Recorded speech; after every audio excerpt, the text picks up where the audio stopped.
Welcome to a new history of Old San Antonio. Episode 13, Sons of Libertad.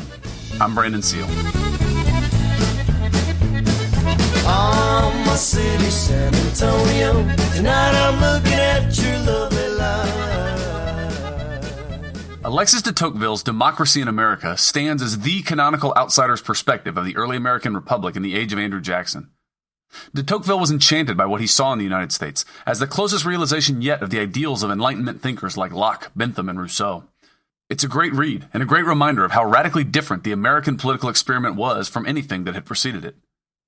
But much more relevant to me than the account of a French aristocrat who came and went from the American continent in less than 9 months is the account written 1 year before de Tocqueville by another keen observer of human nature, and a man who would have a much more direct impact on the course of events on the North American continent. Lorenzo de Zavala was born in the Yucatan Peninsula to a Spanish family in 1788, and like many bookish men of his age, went to and graduated from seminary. De Zavala's time at seminary only radicalized him, introducing him to all the works of the French Enlightenment and the new contributions to political thought being made across the Gulf of Mexico by men like Thomas Jefferson and James Madison. Upon graduating from seminary, he founded a series of newspapers in which he gave voice to the political arguments of republicanism and classical liberalism and how they might be applied to Mexico. By 1814, however, these were dangerous positions to espouse, and he was imprisoned for 3 years by royalists to shut him up. Imprisonment did nothing to moderate his zeal, however, and he picked up right where he left off upon his release. Luckily for de Zavala, the times were catching up to him, and when the former opponents of Mexican independence flip-flopped, they turned to de Zavala to frame their arguments. In 1820, it was de Zavala who was chosen to write out Mexico's grievances against the Spanish crown and to present them to the Spanish Parliament and other sympathetic ears on the European continent.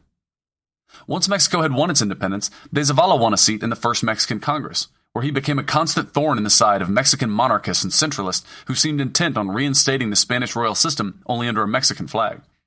When the Mexican monarchy collapsed in 1823, de Zavala was among the loudest agitating for the Constitutional Convention, which was finally convened in 1824, to which San Antonio had sent Erasmo Seguin, as we saw in the previous episode. De Zavala was elected the president of the Constitutional Convention, and with his ideological soul brother, Coahuilan Miguel Ramos Arizpe from the previous episode, they steered the new Mexican Constitution in a decidedly liberal direction.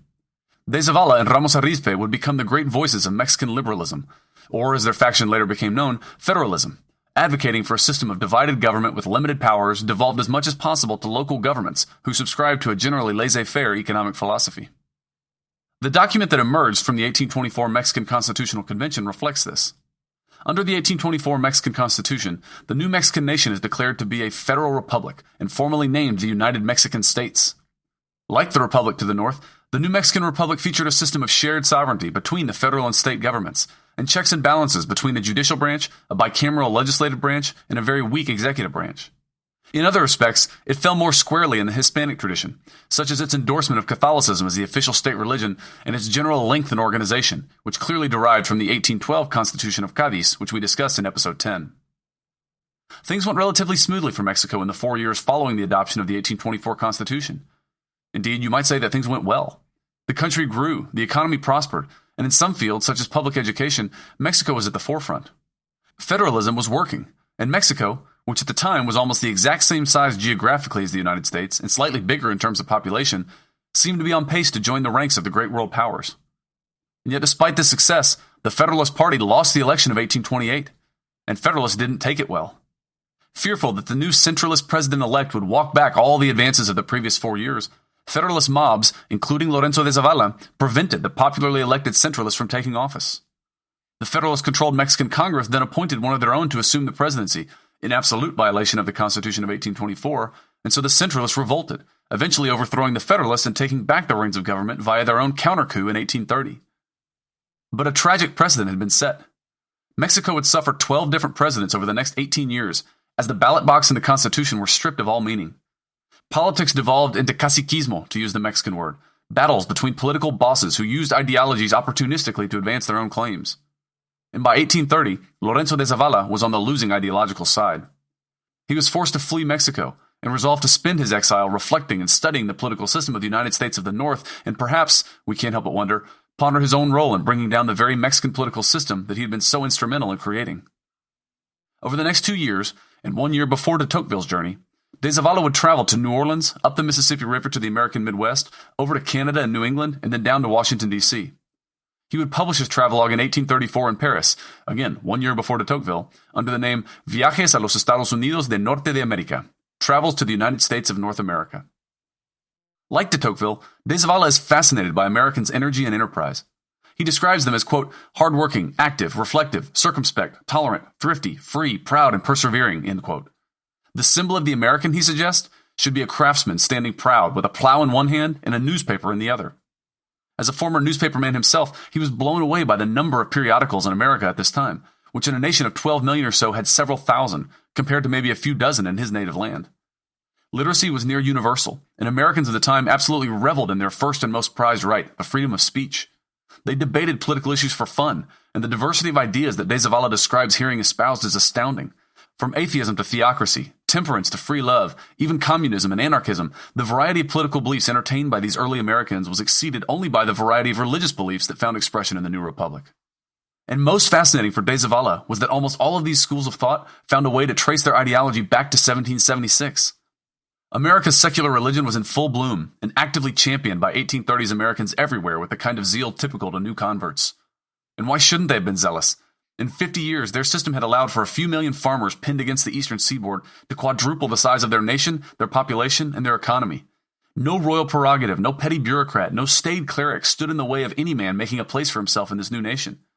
By securing men and their property, no matter the political outcome, and removing the 1,000 little points of political control that existed in systems such as the old Spanish one, it was as though the American system had made of politics a game, and by so doing, blunted politics as a tool of oppression or fear. De Zavala's account is a spectacular window into what would come to be known as the Jacksonian Age. The irony, of course, in calling it the Jacksonian Age is that almost half the country would have deeply resented the term. President Andrew Jackson was a polarizing man, an outsider opposed to concentrated power in the hands of elites, but a man who over time concentrated more and more power into himself. Historians aren't wrong, however, to group Americans of all ideological stripes from this time period together, because fundamentally they were all more alike than they were different. Indeed, one of the best statements of the philosophy of the Jacksonian Age comes from one of the most vocal opponents of Andrew Jackson, a congressman from the backwoods of Tennessee named David Crockett. His personal philosophy was simple, he said. Be sure you're right, then go ahead. It was the mantra of the times and the go-ahead men that it produced. These weren't a people that said someone should. They did. And there was effectively nothing standing in their way or slowing them down. We Americans who have grown up in this country take for granted how easy it is to do things here. For the most part, you don't need a permit or an approval or a patron to do the things you want in this country. It still defies belief for most people from elsewhere in the world. And it was even more wide open in 1830, when land was abundant, institutions were young, and opportunities seemed limitless. And it all served for de Zavala as an affirmation of what classical liberals had long wanted to believe, that a people really could organize itself from the ground up, without the need for aristocracies of wealth or of intellect to order things for them. We've grown numb to how revolutionary this notion was. Smart people, as far back as Plato, always managed to convince themselves that for a society to prosper, it needs to be ordered by the smartest or the wealthiest or the most powerful. They debate who should hold the reins of power, not whether anyone should hold them at all. And even today, I fear, when things don't go our way politically, we're no less seduced by the idea of trying to impose order on those aspects of society we don't like, as long as the people that will do the ordering are like us. In the words of John Michael Rivera, who has edited a very accessible translation of de Zavala's travelogue, quote, Zavala followed Jackson's Republican belief in a diffused government, where the nation emerged and maintained its collectivity through the people themselves, end quote. Put differently, the early United States showed that the government need not be the nation, that a nation could derive its strength from the people directly, and that good governments actually frustrate good politicians, whose every incentive is to impose their interest group's will on the rest of society, and that good governments prevent the tyranny of the mob to which so many historic democracies had succumbed, as de Zavala had just witnessed in 1828 in Mexico. I'll share as well some of de Zavala's more offbeat observations. 1. Americans in the 1830s all chewed tobacco, and they spit it everywhere. Floors everywhere were covered with tobacco juice, even as spittoons sat unused in the corners of the rooms. De Zavala found it repulsive and entirely inexplicable, and he wasn't the only one. 2.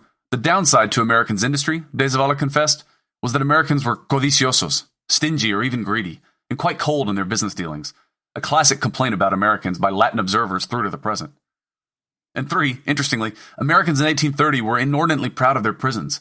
They always wanted to show off their penal system to newcomers, and believed that with their emphasis on due process and rehabilitation, that all offenders could be made good again, given some time in a virtuous setting. And indeed, it was actually America's prison system that was the impetus for de Tocqueville's visit the next year. Fittingly for a man who had just written a nation's constitution, de Zavala wonks out on the constitutional framework of each state he passes through.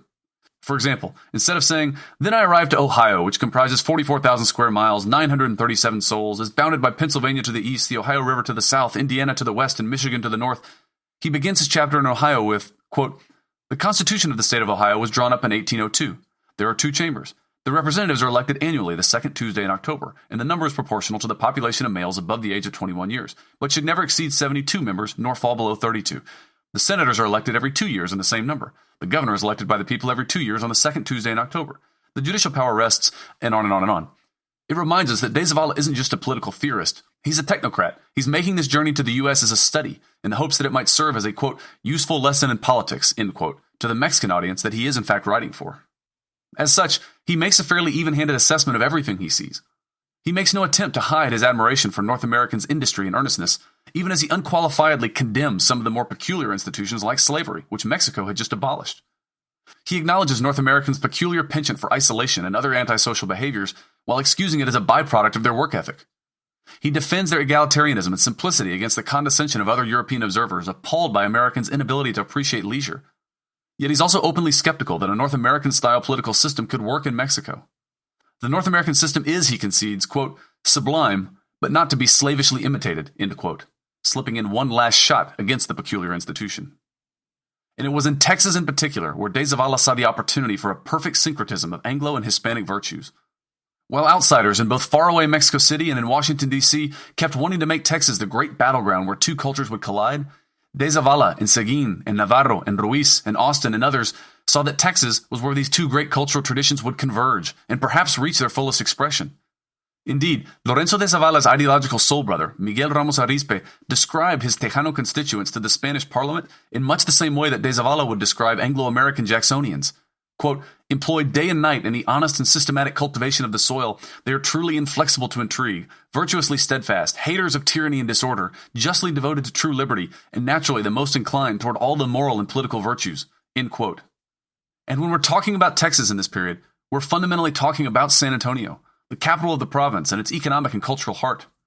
San Antonio in particular was where this cultural hybridization was already occurring, where old Tejanos were putting Anglo capital and technology into old trades and old lands that had long been starved of investment, and where Anglos were picking up the skills to defend themselves and proliferate across the semi-arid open range. The 2 groups were intermarrying, they were speaking each other's languages, and they were even beginning to share the same style of dress. Early San Antonio is the greatest validation of the famous frontier thesis in American history that we have. Indeed, historian Andrés Tijerina, in his book Tejanos in Texas Under the Mexican Flag, makes the argument that the San Antonio frontier experience actually took the American frontier experience one step further, drawing it out to its most concentrated form, something that I think we see acknowledged indirectly by both the American idealization of the cowboy and the Mexican idealization of the charro, each recognized as a symbol of his respective nation, and each deriving no small part of his identity from these early San Antonians. If we believe, as Frederick Jackson Turner and William Prescott Webb and Andrés Tijerina and others do, that the experience of hacking a living out of the frontier and taming a continent created a national character uniquely well suited for a liberal Republican government, indeed, that such a people would accept nothing less, and if we believe that San Antonians endured a similar, if not even more intense experience in their formative years, then we shouldn't be surprised if San Antonians felt an uncanny affinity for Jacksonian frontiersmen and their political ideology in the 1830s. Again, we quote de Zavala's biographer, John Michael Rivera, and remember, of course, that he's using the word liberal in the classical sense of the term here. Quote, "Zavala turned his eyes to Texas, where he hoped a liberal utopia could be constructed upon enlightened ideas. Texas would serve as an alternative geopolitical space, located culturally and politically between Mexico and the United States. And Zavala believed that liberalism would stand as the mediating form of political and cultural organization in such a way that a liberal Texas state could usher the heterogeneity of different individuals into a collective people. In other words, the diverse peoples who colonized Texas would come together and form a heterogeneous people, the Texans, through a collective belief in a democratic state that ensured individual rights." End quote. De Zavala was as enchanted by these early San Antonians as we ought to be, and decided to cast his lot with them. He secured from sympathetic Federalists in the Coahuila legislature an impresario contract to establish a colony for Anglo-Americans, one of many which were starting to pop up in East Texas, thanks in large part to San Antonians' agitation. San Antonians in 1830 felt like they were on the cusp of something special. De Zavala agreed, and best articulated their collective aspiration for a new, quote, "mixed society of the American system and the Spanish customs and traditions," end quote, which would represent the triumph of the New World over the tired ideas and prejudices of the Old, and, quote, "upon the Gothic ashes and the remains of untenable privileges, there will be raised up a glorious and enlightened generation, that will learn to think and to hold and esteem their dignity by lifting their thoughts to a higher level." End quote. Thank you for listening. Please go to iTunes or Stitcher and subscribe and leave us a review. Because if everyone who listened to this podcast left a review on iTunes or Stitcher, it would launch San Antonio's story to the top of the charts. For more information and old episodes, you can also visit our website at brandonseal.com. Editing for this episode was provided by Susana Canseco. Sound engineering was performed by Stephen Bennett. A special thanks to my friend Noel McKay for letting us use his song, Mi San Antonio. This episode, I'd also like to thank historian John Michael Rivera for salvaging de Zavala's Viajes a los Estados Unidos and making it available to a modern audience. You can find a link to it on our website, brandonseal.com. And also for this episode, I'd like to recommend that you go to the Whitty Museum. The Whitty will curate the San Antonio Tricentennial exhibit. And while you're there, you can see Jose Francisco Ruiz's and John Tuig's house, among other great exhibits on early San Antonio history.